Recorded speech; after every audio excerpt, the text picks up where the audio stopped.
Operation Domination is underway. The ultimate game plan to dominate your NFL experience. With your hosts, Dan You gotta be confident about your Achilles. Chase Thornton, Yeah, I mean, I got him at and Adam LaRue. Don't hope to be great and dominate. Well, all right. Welcome back into another edition of Operation Domination. Boy, oh boy, it's week 10. Week 10 preview. We are in double digits, gentlemen and ladies. We are officially, if you include this week, 5 weeks away from your playoffs. That is what Operation Domination is all about. We're about getting to this point of the season. Are you still in it? Do you still have time to make a run? Let's say if you're 3-6, is there still time? Yes, there is. The short answer to that. And even if there's not, let's say you're 1-8. Let's say you're 0-9, whatever the case may be. It's been a terrible year. Don't give up on it. First of all, don't be that guy. Give integrity to your league. Actually play it all the way through. And this is why BTW, I'm a big supporter of punishments for toilet bowl. And maybe even paying fees for losses, because it forces the person who's out of it to have to stay engaged. It gives them a reason to not want to be there at the end. Do as much as you possibly can to just not be the last place team. Even if that's the only motivation, it still keeps the league more fun for everybody else. But hopefully we're still at the point where we're helping you win and get towards that goal that is coming up in the season. As always, I'm your host, Dan Maynard, joined here with Adam LaRue and Chase Thornton. Make sure you're downloading Operation Domination on your favorite podcast app and check out our video content when you go to the Fantasy Football Advice Network YouTube channel at FF Advice Net. Let's get right into it, gents, because there's a lot to talk about. We had the NFL trade deadline. We are going to talk about the Rashid, Shaheed, the Jakobi, Meyers, the Adonai Mitchells, all of that mostly in our Dynasty Temperature Check segment, but we'll get into it when we get there. Star-sit questions of the week. It's really interesting because we have 4 teams on bye, 4 big teams at that, who have a lot of fantasy football players. And then there's a lot of injuries, a lot of key fantasy injuries. I was just talking to Adam before the show kicked off, and I was saying how gross my rankings feel. But look at my running backs, for instance. If you're on Fantasy Pros right now, you look up Dan Mater FF, you'll see my rankings up there. And once you get to running back 18 to running back, 34, they all belong in the same friggin' tier. And that's a sad thing to say because they shouldn't be. You're going to be starting at least 6 of those guys that I'm talking about that I think are no better really than RB3, but this week I have them pumped up a little bit more. And they're all getting about the same usage. So hopefully with some of these star-sit questions, we'll be able to help you out. So let's dive right into that segment. The first question right off the rip, I think just illustrates the point I just made perfectly. Alec Pierce, Romeo Doubs, Torrey Horton, or Parker Washington. And this person's trying to figure out a half-point PPR flex for this week. I'm going to say it again. Alec Pierce, Romeo Doubs, Torrey Horton, and Parker Washington. That's what we're trying to figure out in week 10. And this is real. I mean, this is a real struggle right now for people. I'm dead. This is so real right now. So I feel your pain, and hopefully we'll be able to help you out. Adam, where do you fall on a grouping like this right now? I go for Dobbs. This is the situation where we talked about last week where give me my 10 points and let's walk the next week. Let's figure out where we're winning this week with other parts of my lineup, because I don't think any of these guys are, unless you want to bank on the deep ball with Pierce, I guess. I don't think any of these guys are really winning you the week. I just give me the floor at this point. I don't want a dud in this spot, and I'm going to win my week elsewhere, ideally. Yeah, I mean, I can't argue too much. I mean, Chase, do you see this any differently or no? I don't, if you're playing it safe, because we are in the height of bye weeks. We do have 4 teams again still on bye this week. Cincinnati, Dallas, Tennessee, Kansas City are all off this week. So if you're trying to play it safe, if you want that floor, you want those, like Adam said, 10 points a week, 10 unexciting points every week, Romeo Doubs is probably the play here. I'm actually probably inclined to maybe lean a little bit more towards who you would think would be Adam's guy in Alec Pierce there. So he's going with my team's guy, and I'm going with his team's guy. I might lean a little bit more towards Alec Pierce this week because of that threat of the deep ball. I like the vote of confidence that he got this week when they did trade Adonai Mitchell away to the Jets there, and we're comfortable letting him go and cementing Alec Pierce as kind of that role, that deep threat guy for them. I think that's the big home shot for them. Atlanta has been it's a tough matchup this week with them.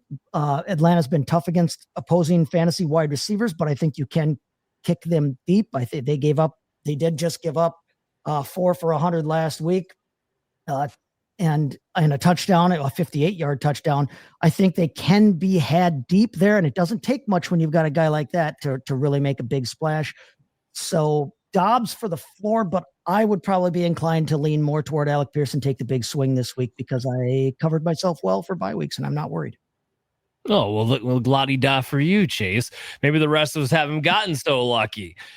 The short answer for me real quick is just Romeo Dobbs is my answer here as far as this week is concerned. He is the one I have ranked the highest, so that has to be my answer number one. Torrey Horton, Parker Washington. It would be a lot closer for Parker Washington if he wasn't playing Houston. Because and I know, like I said, we're going to get into the whole Jakobi Meyers of it all. And BTJ may not play this week. We'll have this low-grade high ankle sprain. What that means, I don't know. Tune in tomorrow when I talk to Dr. Brian Scott and we try to figure it out. But I'm not expecting a big game out of him because Houston has been so limiting to wide receivers. And if you're not a big-name wide receiver, I don't want to play you against Houston. Like, at all. Like, even if you're a superstar wide receiver, I feel like, oh, well, I'm not going to get your best. So you add Parker Washington in the mix. I don't care if he's still going to have extra targets headed his direction. Like, I don't think Jakobi Meyers comes in and just hogs up all the targets in week one with the team. But at the same time, against Houston, he's no more than a wide receiver 4 for me. And with Torrey Horton, I like Torrey Horton for dynasty purposes. He was a nice little late sleeper and all that stuff. He got 2 touchdowns last week. Fantastic. Maybe Cooper Kupp does miss again. Again, Rashid Shaheed. We'll talk about him a little bit later, but he knows the offense. He might step into it a little bit faster. We'll see. He's down there. He's still much more of a touchdown or bust type of play. So this does limit it down to Alec Pierce and Romeo Dobbs for me. Kraft going down helps Dobbs' floor. You saw it last week. 10 targets, winds up with 91 yards. I thought he was finally going to get the 100-yard performance that I talked about like 2 weeks ago. He's never had before, but we couldn't quite get there. He had 28% of the target share last week. That's the same target share number he's had the past 4 weeks. So even before Tucker Kraft went down, Romeo Dobbs, 28% target share, that's elite. Like, I know you're not putting up elite numbers, but that volume number is elite. And how many times have we had the conversation about the Packers? When can we get target consolidation? We have around Dobbs. Again, he's just not the elite player to necessarily capitalize on it fully, but it's given him one hell of a floor. Even with Christian Watson returning, even when Tucker Kraft was there, Kraft goes out. I got to think that consolidates the target share just a little bit. I want to give a shout out to Alec Pierce. I don't want to sleep on him. Because you guys talked about he's the big swing play. Both of you did. I think it's interesting to note, and I want to go to Adam with this because it's his Colts team. He's not running just deep routes. They seem to have expanded his route tree over the past couple of weeks in particular. And we're 13 seeing targets last week. Yeah, 13 targets last week. 115 yards. He was right there with Michael Pittman. And last week's not the first week that we've seen him kind of expand his route tree a bit here too. It's more of Josh Downs as a priority target in the middle has kind of dissipated. And all of a sudden they've gone from Alec Pierce, you have to run the treadmill. So you know what? We're going to actually get you involved a little bit more like you're a real wide receiver. And they're paying dividends from that. I mean, Adam, what's your take here when you're watching your team and all this? Oh, yeah. I definitely agree. I think that there's going to be some weeks going forward where it is the case that he's a legitimate flex option. And he's someone who, if you have been watching since he came out of college, which feels like forever ago, and we were still doing the show and still covering the draft and dynasty and all those things, I loved him coming out, and I thought he could be more than just a vertical threat. And never wrong, just early. But nonetheless, he has started to develop in those routes. I think the key here is, to be honest with you, I don't like players playing in Europe. Yeah. That's a big part of it for me. And logistically, this team, they've had good passing volume, but it's sporadic. There's weeks where they don't throw a ton. There's weeks where they will. That's kind of what makes him feel more boomer bust, but it's not the boomer bust it was with Richardson, where it was like he might get a 60-yard reception and a touchdown, and that's all he's going to get. It's a different type of boomer bust, and it's more game script related because the Colts are more than happy to just win running the ball. I think that is where it becomes more boomer bust now for Alec Pierce. Yeah, that's perfectly well said, because I even have my notes here. Still a run first team. And then this week, again, they're playing overseas. Unless you're a stud, I'm with you. I'm not really great with Finnish players when they're going international. It just doesn't seem to work out all that often. Okay, so let's move on here to our next setup. Oh, by the way, Romeo Doubs, wide receiver 22, Alec Pierce, wide receiver 31, just to give you an idea of where I had him ranked at. Okay, so let's move to the next question. Chris Olave versus Carolina. Tetairoa McMillan versus New Orleans. Garrett Wilson, who we're hoping is going to be back. We'll talk about that tomorrow. Versus Cleveland. And this person is asking, which wide receiver do I bench? Chase, which direction would you go here? I'm not thrilled playing any of them this week. Weirdly enough, I have a ton of Wilson and Tetairoa, should say. He doesn't like Tet necessarily, but I'm not thrilled playing any of them. But Wilson has been a top 10 option this year when he's been healthy. And Cleveland is allowing the 13th most points to wide receivers. So I like playing Wilson there. So then it comes down to Olave and Tetairoa McMillan here for me. And even though I love me some Tet McMillan, Olave is second in wide receiver targets on the season here. And he may be the only target left down on the Bayou there after that Shaheed trade. You can say what you want to about Juwan Johnson and that, but he's backed off. Don't forget about Devon Vele. Whoa. Yeah, no, I addressed that this week too in an article. I have no time for Devon Vele. I'm sure he's a wonderful person and his mama loves him, but I do not, especially in fantasy. So, I don't. And the other thing is, I don't think Carolina is going to have to throw a bunch in this game. There, Olave and McMillan are on opposite sides of the field in this game. Of the two, I think that Olave's team is the one that has to throw more. I'm benching Tetairoa McMillan as much as I hate to do it because I drafted him as a wide receiver too in a lot of leagues, but he's the odd man out here for me if Wilson is healthy. Adam, you seeing this the same way or no? Yeah, I mean, look, you guys know, again, if you watched our off-season content, that I think Tet's a special player. But the reality of the situation here, yeah, exactly. The reality of the situation here is that in our current state, in the year of 2025 and here in November, we play both of these guys strictly because of targets, not really anything else. Yep. And Olave gets more of them. That, don't even really need to go much further than that. I don't think Tet has a touchdown. Olave doesn't have many. You were doing it for targets. Olave has 90. Tet has 70. End of conversation. Yeah, well, I think Tetairoa got a touchdown with Andy Dalton. I think. I have to remember off the top of my head. But the point so more being here, yes, it's Tet. I know all three of us are agreeing. People probably want to hear disagreement amongst this question. There's not going to be any. First of all, Garrett Wilson, if he's healthy, he's the first by far. Only go-to target, for Justin Fields. It's not even close. And he has performed as a fantasy top 10 option this year already, regardless of how Justin Fields has sucked, regardless of Tyrod Taylor being in. Yeah, he has to be the play if he's healthy and in the lineup. 100%. And then Chris Olave just got rid of Rashid Shaheed, who was cutting into his targets as of recently. It was the only thing you were kind of worried about. And just to point this out there, because Chase, you said you're not big on Chris Olave. He's in my top 15 this week. Now, again, a lot of it has to do with injuries and bye weeks, but he's still in my top 15 this week with the target. I would like him a lot more if he had an actual quarterback throwing to him, because he's got about 18 different developmental quarterbacks in the freaking room across the hall from him at the facility there.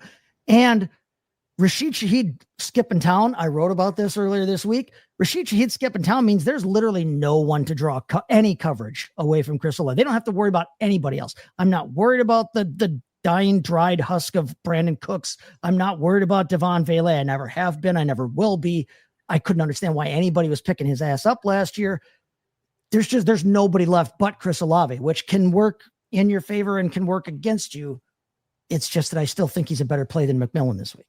With Kellen Moore, it works more for him, because what Kellen Moore will do is figure out how to get mismatches and feature his wide receiver one. There's not a ton about Kellen Moore's play calling I love, but when it comes to his wide receiver one, he will find ways to get that guy open. He's playing in the slot, playing on the outside, playing him in motion. He'll do all those things. He has done those things with Chris Olave, and now the target share is even further. My point to say is this, and Chase, to kind of go with your I wish he had a quarterback thing. I wish Tyrone McMillan had a quarterback. That's kind of the problem. That is the problem that we run into. I wish he had a quarterback. Dan, when you saw Marvin Harrison doing so well with a tall quarterback, did you not just look at, oh yeah, well, now this is Tet with a tall quarterback? Not even a tall quarterback, very similar just average ass quarterback. These are very similar quarterbacks.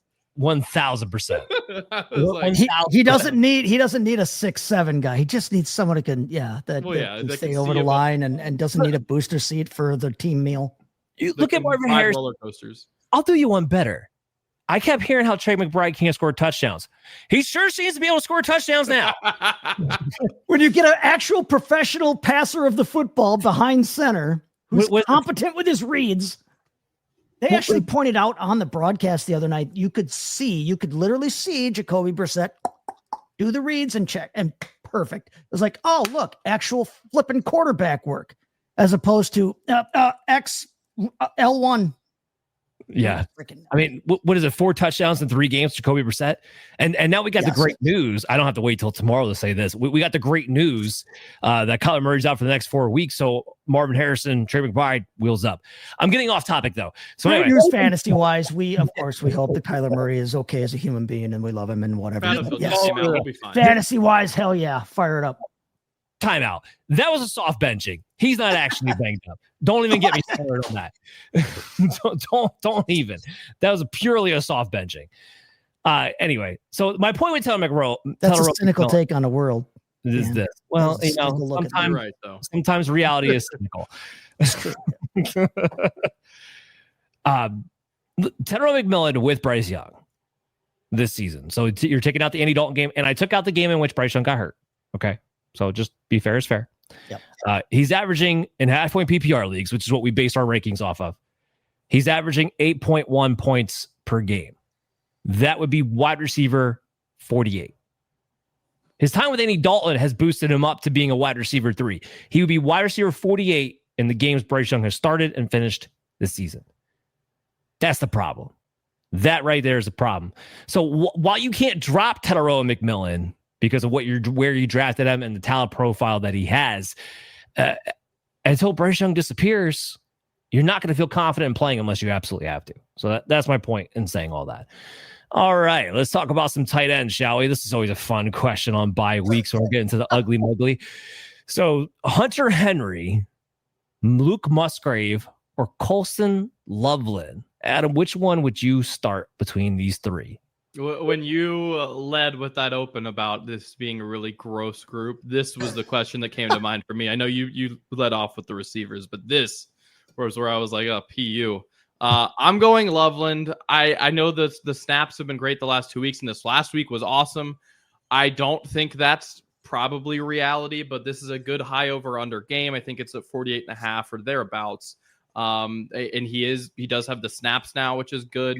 I think this passing offense has been getting its feet under it, and the run game has looked pretty strong since Monungai's snaps went up. Obviously, this past week it was great with Monungai, but even when Swift was healthy and they were doing more of a split and Swift wasn't being such a volume back, I think it had just helped everyone kind of fit into their roles, and the whole offense was a lot more efficient. So I'm going with Loveland. I don't love it. I just look at it. I don't think Musgrave's a very good NFL player, point blank, period. And then I look at Hunter Henry, was doing great with the targets to start the season for the first 3 weeks.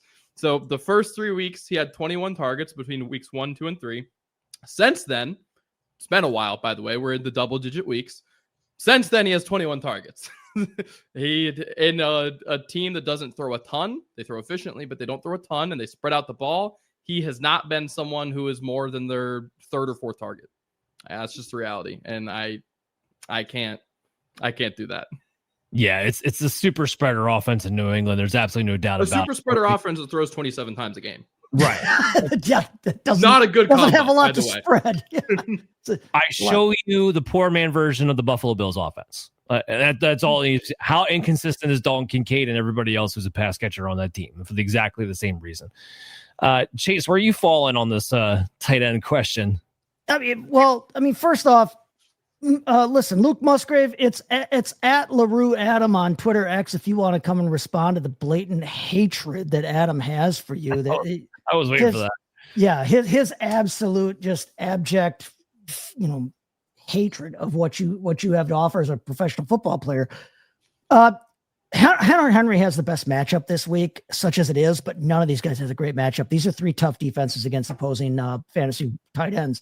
But Loveland does have that pop factor. And on top of that, the Bears are banged up. Like every receiver they have has a questionable designation.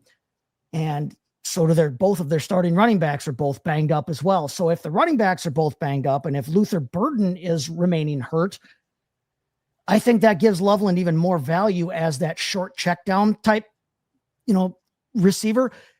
He actually ranks kind of high in the rankings in terms of his air yards per target and that among tight ends. But if you subtract capable running backs and you subtract Luther Burden, now you're down to either throwing it short to DJ Moore or throwing it short to Colston Loveland.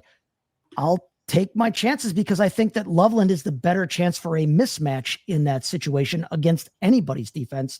So it is Loveland for me this week because I think that not only does he have the pop factor like we saw last week, but I think that because of the situation that he's surrounded with, all of those injuries up and down the roster in terms of the skill position players in Chicago, I think he may have even more especially PPR and half PPR value this week as a check down option. Yeah, and I'm with you on this one. I mean, Loveland, so this is somewhat contingent on Cole Kmet's health, though. Now, Cole Kmet's dealing with the concussion issue.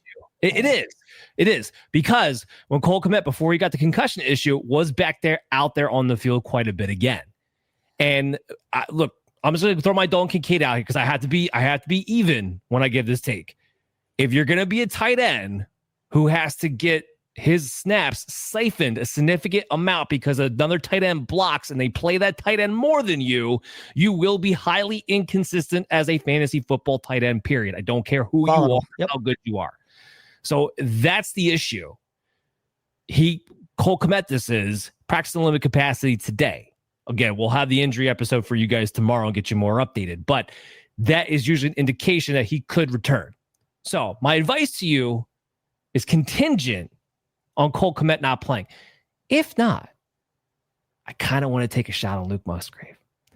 Luke Musgrave was very athletic. I was very big on him. Remember, he was drafted in front of Tucker Kraft. He had a great draft profile. His problem has been that he's consistently injured whenever he gets the ball rolling. Consistently. That's been the problem. Now, whether that's affected his development to the point where he no longer has it, can't be it, I don't know yet. We haven't seen enough of him because he's injured whenever he's gotten the opportunity. So we have to see. But I do think the tight end is a very important part of Matt LaFleur's offense to fully function. And I do think Musgrave is athletic enough, at least, to take on some of that Tucker Kraft production. The question was going to be, would they allow him to play enough? Do they have Fitzpatrick blocking more? That didn't seem to be the case when Tucker Kraft went down. It was all, for the most part, Luke Musgrave. It wasn't a situational thing. They weren't having him split. It was Musgrave. So if he starts to get those, I'm not saying he's going to get the same opportunities in the volume number that Tucker Kraft was getting, but if he gets some of those designed plays, that's an upside swing. And I'm a little bit more nervous. Now, on Loveland's side, I'm still leaning towards him. Adam, to back up your point real quick, playing 76% of the routes, 18% target share, that makes him a legitimate low-end tight end one, especially if you're talking about a boosted matchup, which I believe this is against the New York Giants. Again, I still want to see if Cole Kmet plays or not. Chase, what are you about to say? No. I'm agreeing with everything you're saying. I love it. The Musgrave thing too, like you got to remember, he was the more highly touted prospect of the two. He was the higher draft pick. There was a reason this guy went where he went in the draft. And I, like you said too, with it being LaFleur's offense and the tight end, that's a change from previous years. in a Packer offense. Now that Rodgers is out of town, the tight end is once again a part of the offense in Green Bay, and they have two good ones there. It's not just the Tucker Kraft show. They do have two good ones there. I still like Loveland for the pop factor, but I think Musgrave fills in passably and admirably well for him for the rest of the season. Let me make this clear. If the Bears are smart, if Ben Johnson's smart, Loveland's a starting tight end the rest of the season, regardless of his health. I just don't know if that's really the reality as of yet. However, I wanted to add this in. What if generational talent Jermichael Finley was playing in this offense, Chase? Oh, how fun would that be? Just wanted to throw I would wear that XL jersey all day long. I'd swim in it, and I would be freaking happy. Inside joke if you guys have not. Jermichael generational Finley. Yep. Yeah. Always love to bring that joke up. All right, Adam, I'm going to go to you on this one. So is it finally time to cut TJ Hawkinson if you're in a shallower type league? Let's say 10-man league. Are you cutting TJ Hawkinson? Yeah, I think it has been. I think obviously he's an asset in dynasty, but the reality of the situation is this is the furthest thing from a pass first offense with JJ McCarthy at quarterback. This is an offense where I'd say they're having a high passing game if they clear 28 pass attempts with JJ McCarthy. And with that, give 8 of them to Justin Jefferson. What do we have left? Give 7 to Jordan Addison. What do we like? Guys, there's just nothing here. Like I like TJ Hawkinson a lot. Yeah. I love TJ Hawkinson. I think he's an incredibly talented tight end. There's just nothing here. Like there's just not enough meat on the bone to do anything about it. He's never going to be. I haven't ranked him as a greater than top 20 tight end since like weeks 1, 2, somewhere around then. Like the volume just doesn't exist. He got up there, I guess, when Wentz was there, to be fair, but otherwise, like with McCarthy, I mean, like no, like he's just not. The volume's not there. So unless, I mean, even with Wentz on IR, like the backup situation's not getting any better. Like there's just no route here where I think he becomes relevant. I think you're better off trying your luck with, as much as I don't like to say it, any of the guys we just talked about. I mean, he scored a touchdown last week and he was still a tight end 18. Chase, are you seeing this the same way? Yeah, no, there's no question about it. He's cuttable. He's tight end 24 on the year. He's tight end 27 from a points per game. So he's not even, if you are in a shallow league, a 10-team league, 8-team league, whatever, he's not even a tight end 2 in your league. I realize you drafted him as tight end 6. You have to let that shiznit go. He's not the tight end 6 that you drafted, and he's not going to be in this offense, especially with McCarthy at quarterback, like we said. Last year was his worst fantasy scoring season of his career since his rookie season, okay? And he is this year underperforming last season on a points per game basis. 8.7 half PPR last year per game, 8.0 this season. So he's not even doing that well. And last year, like I said, worst year since his rookie season. His targets are down for his career. He has seen almost 7 targets a game. This year, he has seen less than 5 targets a game. And his best games this season all came when Carson Wentz was in the lineup. And even then, he was only usable like 1 week of this season. I like TJ Hawkinson's talent as well. In Dynasty, I'm more inclined to hold on to him, like Adam alluded to, but it's time to cut bait on that. Don't let that sunk cost fallacy of taking him as tight end 6 make you continue to compound the problem. He was tight end 5 against the Bengals, and since then his best has been tight end 18. And the Bengals are the worst team in football against that is tight a ends. Bengals stat. That is not a Hawkins. Yeah. 1000%. So this is just absolutely brutal what's going on right now with TJ Hawkinson. I would take this a step further. It doesn't need to be a shallow league. If you're in a 12-man league, I'm cutting him. If you're in a 14-team league, I'm cutting him. He's fringe tight end 2. Take your shot on the wire. This is a guy who needs to be dropped. Tight end 27 on the year and points per game so far. He's averaging 4.3 points with JJ McCarthy under center in those 3 games. That's tight end 36. Tight end 36. Speaking of waiver wire dudes, tight ends in the league is tight end 36. Dan, Musgrave or Hawkinson rest of year? Musgrave. These are guys you can get off. These are guys you might be able to find on your wire right now, no matter what size leaguer. Mason Taylor or Hawkinson rest of season. Mason Taylor. Isaiah Likely, who is tight end 2 on his own team, but Isaiah Likely or TJ Hawkinson. Isaiah Likely, just for the upside that Mark Andrews might be toast. Last one, Elijah Arroyo or TJ Hawkinson. I'd probably stick with Hawkinson there. Arroyo's still not playing enough. But rest of season. It's close though. Rest of season and explosive factor. I don't think AJ Barner is relinquishing his role this year. Put it that way for Elijah Arroyo. I don't think so, but I RJ think Barner's he's got a better shot than the Arroyo's Vikings the better throwing receiver. more than 30 times. Well, so I at some point, here's what I would say to that. And you talked about the attempts, like a 28 pass attempt game would be high pass attempts right now. You're absolutely right. 25 pass attempts was what JJ McCarthy had in his 3 games as a starter. That's the highest that he's had. I think there's a better shot that at some point, maybe the Vikings, I know they won this past week, but maybe at some point they fall out of it and they just open up the offense because they have to see if McCarthy can actually throw. I still think there's a better chance of that happening than unless AJ Barner gets injured, of Elijah Arroyo, actually overtaking him at some point this year. At some point, at some point, he's going to have to throw 30 times in a game. It's going to have to happen.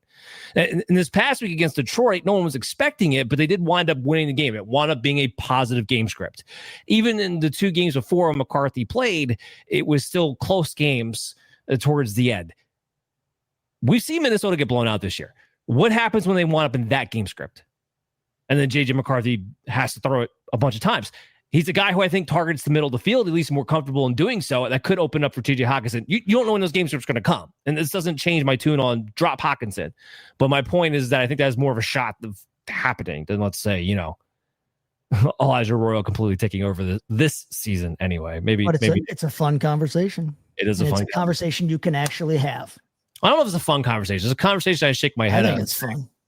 I told you guys. I think it's fun because I always like being able to downgrade a Viking. So, well, for you, yeah, and for me, I told you JJ McCarthy was a one read pony. But anyway, so defensive streamers. I was right there with you.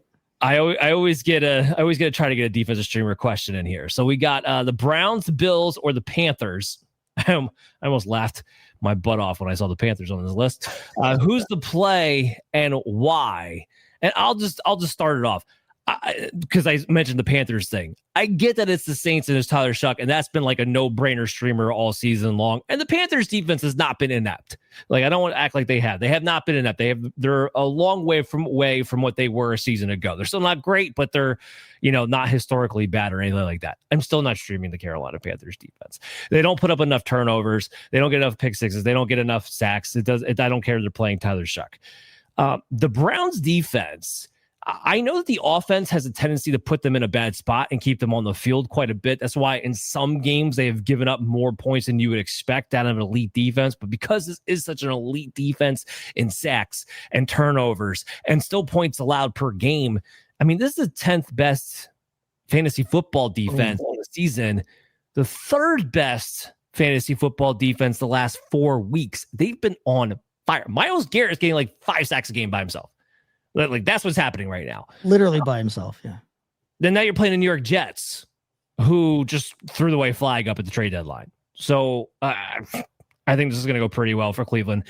That's my number 2 defense here on the week. So Adam, Chase, I mean, where do you fall on this? Do you see anything differently or no? I have nothing additional to add. The Jets are a mess. The Jets are they're bottom 6 in so many stats across the league. They're tied for the most fumbles lost. And when you give up as many quarterback hits as the Jets give up, no matter who's in the backfield there, that's a problem. If you're going to be fumbling the ball every time you get hit, that's a big problem. And you think about it, Breece Hall's probably pissed off. I don't blame him. He wanted out. He was tweeting that he wanted out, essentially tweeting that he wanted out, and got to see everybody else leave town, and he has to stay. I think it would benefit that team to see what Isaiah Davis could do. But if you're going to resort to finally giving Isaiah Davis the shot, then what the hell was the point of keeping Breece Hall. So do we really think Breece Hall is all that bought in and he's the best offensive weapon they have right now if Wilson's not healthy? Well, hold on. Here's what I'll say to that. Breece Hall's in a contract year. So He's in a contract year, but regardless if he's bought into the Jets, he has to perform the best that he possibly can for him to get the amount of dollars that he's going to want it for any amount of dollars he's going to want to get this offseason. Maybe he runs angry, but either way, I mean, this team sucks so bad. And now they don't have anything going for them right now. It's got to be the Browns. They're a top 11 defense, no matter what. Like you said, they're top 10 in points per game. And yeah, there's the Dolphins actually showed signs of life last week. I don't trust them, but they showed signs of life. The Bills have not been the defense that the Browns are. The Saints, they're facing the Carolina Panthers. They're facing Bryce Young. I don't want to hear about it. So there's always a chance that they could score well too, but no, it's going to be the Browns, and that's the bottom line. Play the elite defense in a low total game. Yeah. Thank you, Adam. Yeah. Words of wisdom. Speaking about him. Hot and so hot in here. All right. On to the dynasty temperature check. We'll zoom through this quite a bit. We're going to make sure we talk about some of the recently traded guys, but I think there's one here that I find really, really fascinating because of how cheap this player was like 3 weeks ago. And that is Oronde Gadsden, tight end who I loved coming out of the draft and unfortunately did not get nearly enough in Dynasty, who is the 9th most traded player, actually, the most at the tight end position over the last week or two here. He is averaging 10.2 points per game, full season, by the way. That's not just since he got the primary role there. And he is already up to tight end 9 in points per game. Not total, points per game. He is tight end 9, by the way. So that's awesome. And because of that, the trades for him are really, really interesting. Some people are definitely gambling quite a bit. So some example trades for Oronde Gadsden here are Gadsden plus Josh Downs for a 2026 first. We have DK Metcalf and a 2028 second for Mr. Gadsden. We have just the first straight up. So the one you had to add Downs, the other you just get the first straight up. We have Xavier Worthy in a 2026 fourth. And folks, we have Oronde Gadsden straight up for AJ Brown. What? Guys, Gadsden has been awesome in your tight end position, but I want to hear it. Like, looking at these prices, like it's got to be real tempting to say. Hell yeah. Oh, first of all, did Oronde Gadsden die and become Jimmy Graham? Like, I know he's been good, but like, good Lord. Yeah. So a lot of these deals, look, I love Oronde Gadsden. I did get him in a lot of my dynasty leagues, thankfully. And this maybe becomes a little bit more interesting depending upon if we're talking about tight end premium dynasty leagues too. Like we do have that conversation. It's hard to get a good tight end in a dynasty, tight end premium league. Sure. Let's just put that out there. The only one of these deals that I would not do is DK Metcalf in 2028 second, because Metcalf is unfortunately linked to a bad quarterback and a bad offensive system for I don't know how long. And we've seen that kind of be wildly inconsistent and brutal. And I do think Oronde Gadsden, I think he's here to stay. Like I don't think this is like a fluke or something that's going to disappear in his second year. Like this is here to stay. The Chargers, Jim Harbaugh, they have the historical track record of wanting to utilize tight ends, especially when they're athletic freaks like this. I'm kind of out on DK Metcalf in any kind of league. The rest of these deals I'm doing. AJ Brown, straight like, are you kidding me? Like, even if he doesn't stay an Eagle, like especially if he doesn't stay an Eagle. Even if he does stay an Eagle, like you're talking about a guy who puts up like 1,200 yards and 9 touchdowns when he's a healthy season, and that's a floor. Like, yeah, that's Oronde Gadsden's ceiling, guys. Like, even if he gets really good and becomes a Jimmy Graham type, like that's a ceiling type of season for a tight end. No, I'm doing pretty much every single deal except for the DK Metcalf in second rounder. I don't know that I'm excited about giving away Gadsden and Josh Downs for only a first round pick next year. I suppose it depends on what the first round pick is I'm getting, but I doubt that anybody's. For you, Chase. Let me put it in context for you. Josh Downs, when he was drafted, was a bottom second round pick, borderline third round rookie pick. Oronde Gadsden was a fourth round rookie pick. I just swapping a third and a fourth for a first. Yes. You might be okay. I know what you spent on them. I'm talking about what they might be worth and what they could be worth right now. That's the one deal I'm not running to the table to turn in my freaking card there, because I don't want to sell short on the Gadsden hype right now. And I feel like that one is maybe selling a little short by giving away Gadsden and Downs. If you can get the first straight up for him, like somebody else did, I think that's a very fair trade. I think Gadsden for a first is a very fair trade. I would jump all over it. Giving away Downs on top of that, I'm not as excited about, but I'm with you there. The Brown trade, no, come on. This is two completely different freaking scenarios. You're talking about a wide receiver that has top 10, top 12 type potential every single season, even if doesn't want to use him for whatever reason, versus a tight end. And Gadsden is not your run-of-the-mill tight end, but he's still a tight end, okay? And there are other directions we can go there. Worthy in the 2026 okay, depending on where your roster is right now. The only one that I'm not running to the table for, like I said, though, is that one where you have to include Downs in it just to get only a 26 first, because I think you're selling short then on both of them. I think I would take all of these with the exception of, I agree with you, Dan, on the DK part, but even then, kick that second up to this century, and I'm taking it. Well, I think if it's not 2028, when my kids will graduate, we'll have a different conversation. Sure. All right, we're gonna move quickly through these next two guys because they are guys that moved, so it is important. But I am just gonna give it to one of you guys each for these next two. That way we can hit DFS timely. So Jakobi Meyers, who these next two, they weren't like heavily volume guys because I based the volume off of a full week.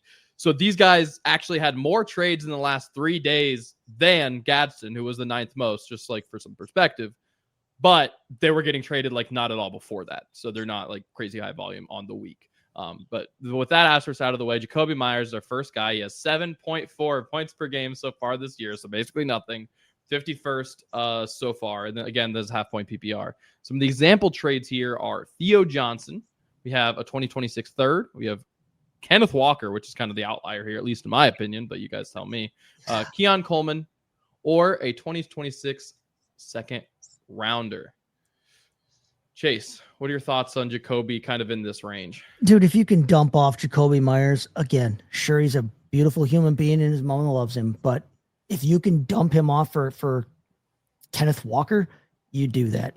If you can dump him off for Keon Coleman, who has not been great so far in 2 years, but is much, much younger and plays with a better quarterback, I'm done with Trevor Lawrence. Sorry, everybody, but I just am.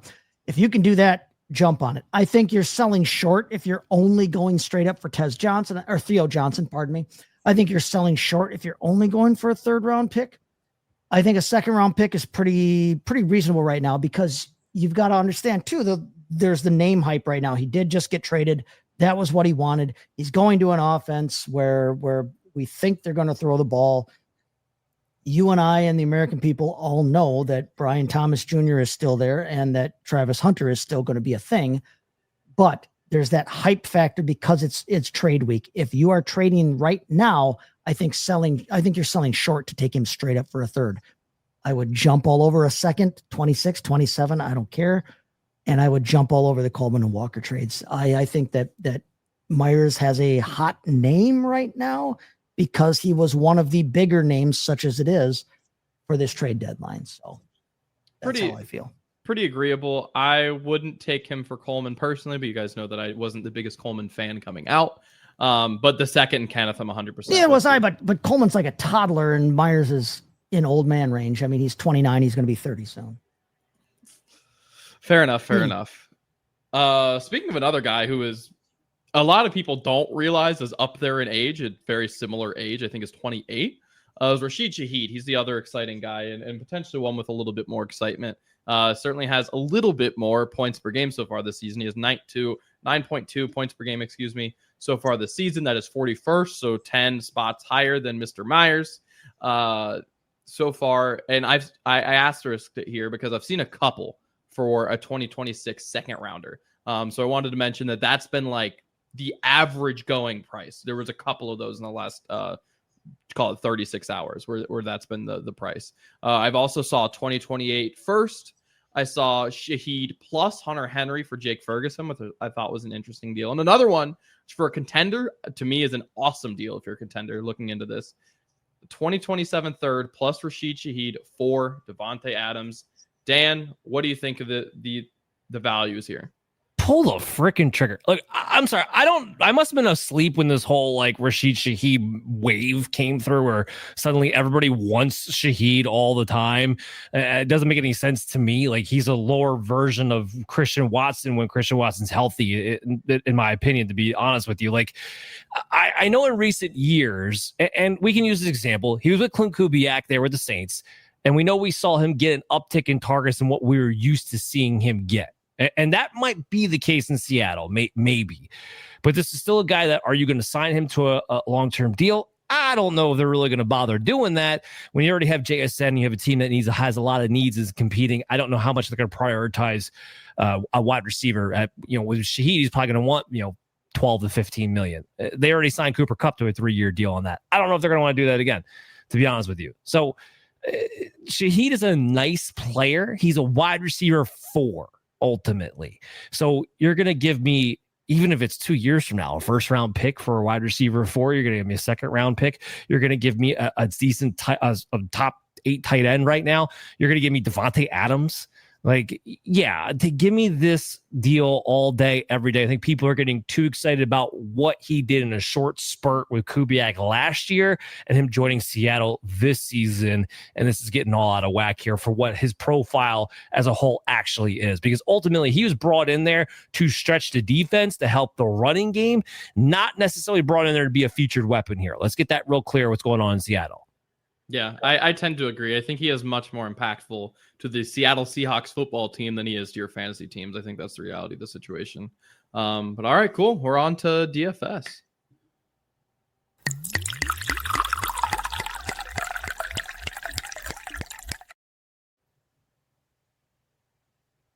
Hey, Chase, your mic's muted. Son of a gun. There. Now it's not.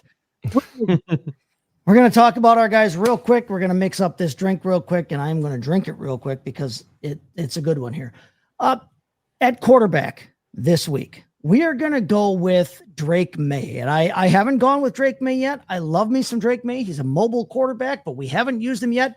We're going to use Drake May this week for 6,400 here as the Patriots go ahead and take on the Tampa Bay Buccaneers. Now, Tampa Bay is not an easy matchup for quarterbacks, but we were talking about Drake May. He's a guy that's got multiple touchdown passes in each of his last 4 games.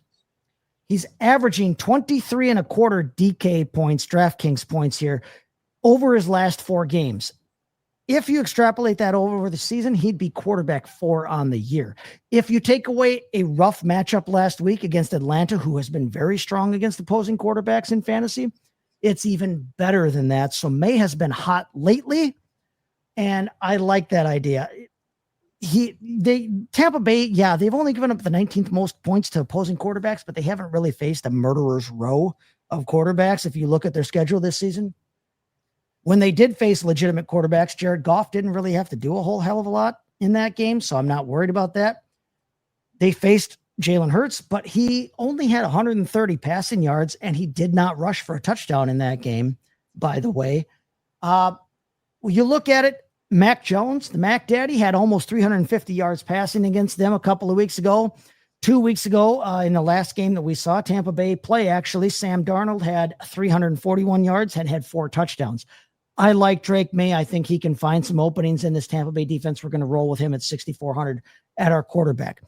And then it's unprecedented, but for a 3rd week in a row, I'm actually going to go with a tight end here. we're going to play Drake May's quarterback, Hunter Henry. I know earlier I said I would not play him over someone, but I do like Hunter Henry this week. He's only 3,500. He's tight end 14, in salary, but he's tight end 12 in ECR on the week. Overall on the season, he's been tight end 15. But again, I think that he can find some openings. I think they have to throw to somebody there. And we are looking at the idea that, who knows what they're going to do with their running backs with Stevenson, with Henderson, whether either one of them is healthy enough or not banged up enough to be a short option there. I like Hunter Henry here, especially for the price 3,500. So I'll take Hunter Henry as May's primary target in this game here. So then we're talking about two more. We need two more players here because I want to give you four of them to play with. We're going to play up and pay up a lot for Amon-Ra St. Brown. We haven't used the Sun God this year either. He's 8,400 this week. And I know that's a lot, but he's facing Washington. And if you look at what Washington allowed last week to Jackson Smith and Jigba, the same kind of routes that I think that they'll throw to Amon-Ra St. Brown, they gave up a ton of points last week and a ton of yards and a ton of catches to JSN. I like St. Brown in that matchup. I like him at 8,400 because even at that price, when I look at his projections that I have for the week, he still grades out as a bargain in terms of the dollars per point that you're paying for him there. So I will take Amon-Ra St. Brown for one of our plays there. And the other play that we're going to make at wide receiver is Ladd McConkey at 6,300 facing the Pittsburgh Steelers. Now I know the Pittsburgh Steelers seem to be a pretty rough defense in terms of, how they face opposing pass attacks. But here's my point here. All year long, we've been looking at this wide receiver core for Los Angeles Chargers, and we've been trying to decipher every week who's going to be the guy, who's going to be the one to get the targets, who's going to be the one to make the catches and make the plays this week. Quentin Johnston is not going away. He will not go away, but you never know week to week what he's going to get. But when you're facing a team with a pass rush like the Pittsburgh Steelers, and you have the offensive line problems that the LA Chargers do have, you need to look at shorter routes, the kinds of routes that they've been having Quentin Johnston run, the kinds of routes they've been honestly having a Rondé Gadsden run take more time to develop. I like the idea of dumping it off and getting it off quickly on the kinds of patterns that Ladd McConkey can do something with there. So I think that that's what's going to happen in this game, that when I look at the game script and how it plays out, I think that McConkey is the kind of guy that they need to target in this game over the Johnstons, over the Gadsdens in this game. So I like Ladd McConkey. He's only 6,300. Again, he grades out as a wonderful value at that. So we're going to go with Drake May at quarterback. We're going to go with Hunter Henry at tight end. We're going to go with St. Brown and McConkey at the receiver positions. Now, I'm going to mix up this drink here. We're going to call it the trade rumor because the trade deadline passed in the NFL. And I know that the trade rumor is either passed or coming up, approaching quickly in your home leagues here. So the trade rumor, what we're going to do is we are going to use 2 ounces of rye whiskey right here. We're going to put that in a mixing glass full of ice here. We're also going to take 3/4 of an ounce of sweet vermouth. Okay. And on top of that, we are also going to add 3/4 of an ounce of cherry liqueur. We're going back to the cherry liqueur this week, kids, because I like it. We're going to put that into our mix here, and we are going to stir that up. And while I stir that up and get that mixed up, Dan, Adam, what are your thoughts here on some of our plays that we've talked about, or anything you want to add on top of? Well, first, let me just say about Laddie McConkey there. The Steelers have showed up to play defense 1 week, and that was last week. They're still giving up the 3rd most fantasy points to the wide receivers. So I'm with you on that, regardless of whether you think Justin Herbert has to get the ball out more quickly than he normally would. It's a good argument there, given that Joe Alt is now going to be out for the rest of the season. Sure, 100%. Adam, here's some values that I've been looking at this week. So on a little bit of a higher side, Quinshon Judkins, he's in my top 10 running backs this week. It looks like he's going to be healthy. He's going to be good to go. The Jets are already giving up more than 5 yards per carry, and then they got rid of Quentin Williams and Sauce Gardner. and their offense can't score against the Browns. This is going to be a positive game script. Quinton Judkins stays in this thing the whole time, and he's only $6,500. Of the more expensive running backs for that classic week of that classic 1:00 game, slate that you have, he's one of the guys that I actually want to go with. And then I don't know why, but for whatever reason, people do not want to catch on to Jalen Waddle is a top 12 wide receiver without Tyreek Hill. He's only $6,400 against the Buffalo Bills, who have been getting torched down the field by teams all season long. So two kind of flavors there. And I guess just to throw you a third one real quick and then cut it to Adam there.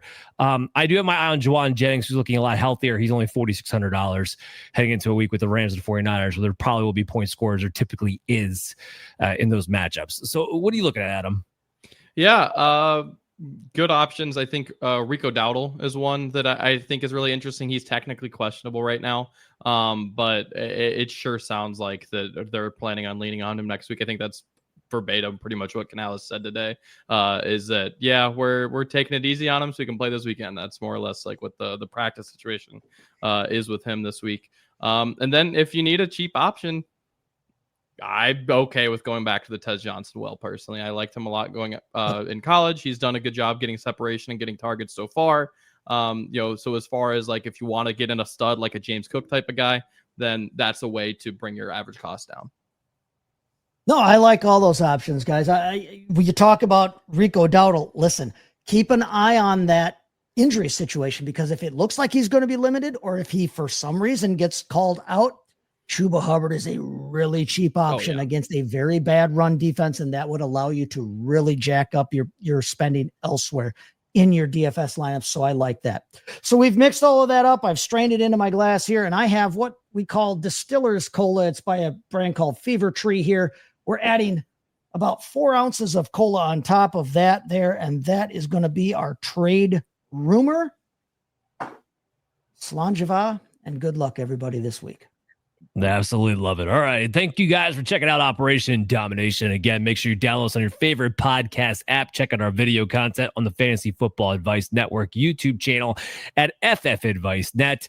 Make sure you subscribe and follow myself, Dan Mader, Adam LaRue, and Chase Thornton across the board. I'll be back tomorrow with Dr. Brian Scott to talk about the injury inquiries of Week 10. Until then, have a good one.